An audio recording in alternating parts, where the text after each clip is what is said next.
లిల్లాహి ముల్కు సమావాతి వల్ల, భూమి ఆకాశాల సామ్రాజ్యం అల్లాదే. ఈ పూర్తి సృష్టికి కర్త ఎవరు అంటే అల్లా.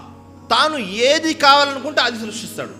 ఆయన తాను కోరిన వారికి ఆడపిల్లల్ని ఇస్తాడు, తాను కోరిన వారికి మగ పిల్లల్ని ఇస్తాడు. అల్లాహు. చాలా మందికి మగపిల్లలు కావాలి అన్న కోరిక ఉంటుంది.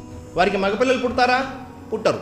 చాలా మందికి ఆడపిల్లలు కావాలన్న కోరిక ఉంటుంది, కుమార్తెలు కావాలనుకుంటారు, వారికి పుట్టరు. అల్లా ఎవరికి ఆడపిల్లల్ని ఇవ్వారో వారికి కుమార్తెల్ని ఇస్తాడు, ఎవరికైతే మగ సంతానం ఇవ్వాలో వారికి మగ సంతానం ఇస్తాడు. అల్లా తలుచుకుంటే ఆడ మగ ఇద్దరిని కలిపి ఇస్తాడు. ఇంకా అల్లా తలుచుకుంటే సంతానహీనులుగా చేస్తాడు, వారికి పిల్లలే పుట్టరు. అల్లాహ్. ఎంత పెద్ద విషయము, గొప్ప విషయం ఉందో చూడండి. ఇదంతా కూడా అల్లా చేతుల్లో ఉంటుంది, కానీ మన చేతుల్లో ఉండదు.